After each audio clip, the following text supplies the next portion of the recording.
What up, what up? It's your boy Trevor here. Welcome to another episode of Boarding with the Kings, where we discuss stuff that affect men and women.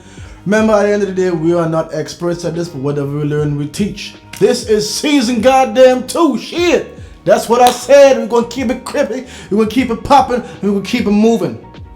That's what's up. Like, what is your thoughts on the real value of a son having his father in his life? Man, I'm being honest when I tell you this, and the world, whoever listening, whoever looking at this,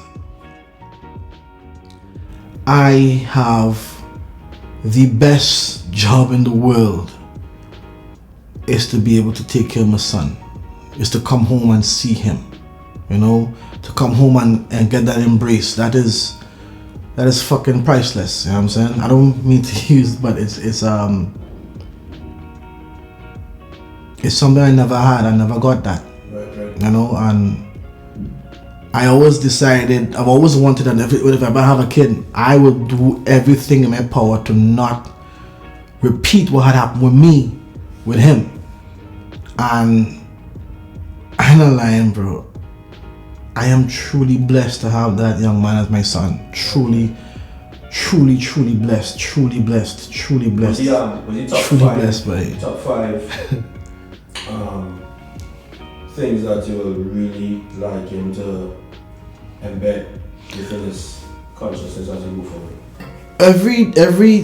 Every time we have alone time, like, you know, once it's alone time, the time we get to talk.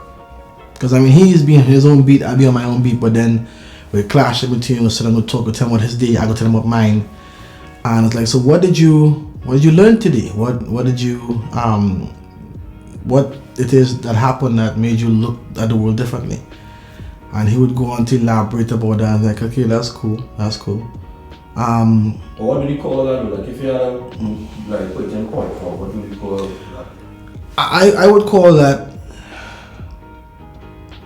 safe and healthy dialogue with your kid, where your kid does not see you as mommy or daddy. Your kid sees you as another human being, and you don't see the kid as a child. You see him as a young human being.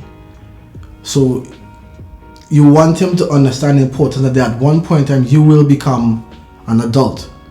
But as much as that may be, you have to ensure that you communicate with your child as a young adult and not as a child, because there is a difference.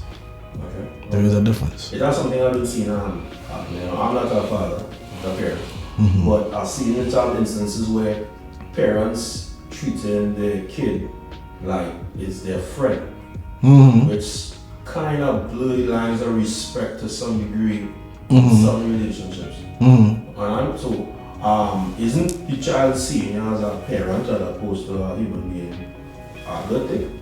That's an excellent question. What I would say, or what I use, is that we govern ourselves with certain rules, and I am also have to adhere to the rules that we have put forward. Obviously, I come up with the rules, but just because I came up with the rule doesn't mean that he alone must abide by it. I come up with the rules, I have to break a no. It's not like that. I have to show him that I'm also accountable for the rules that I've created. And one of the things that I've always tried to instill with him is that the first thing we build any relationship on is respect. You understand? Respect is number 2. I actually would put that number 1, but respect cross-platform is something that whenever you build a relationship with anybody, the first thing you must have for that person is respect. So as long as there is respect, and then on top of that, to show him how to respect himself. So if there's self-respect, they would have no cause for disrespect, which was said before. Yeah, yeah, real talk. You too. The third, I use a thing called the 3 Fs, which is called flexibility, firmness, but fair. You see, you could be flexible intermittently, you could be firm intermittently, but you must always be fair. And that's one of the things I've always tried to teach my son. And all the kids around me, like my nieces, My brother, he coming up underneath me right now, so he's learned a lot. I'm learning a lot from him too. But I just try to set the example primarily so that, okay, even though I'm putting the stuff that I must be able to practice what I preach. So yeah, that is my thing to on that. Number four.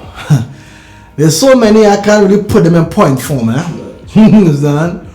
But you see, the respect and the three F's, I feel that when you do all these things along with instilling, ethics, morals, credos, values, philosophies, traditions, and you encompass these things, it's not something you're going to do every day, but it's going to come intermittently. You're going to, something that's going to happen is going to be just the right breeding grounds for a lesson, These are the things that you use.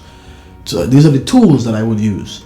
So that everything that happens, it's something for him to see. I also try to teach him how to think critically so he will learn how to make his own decisions.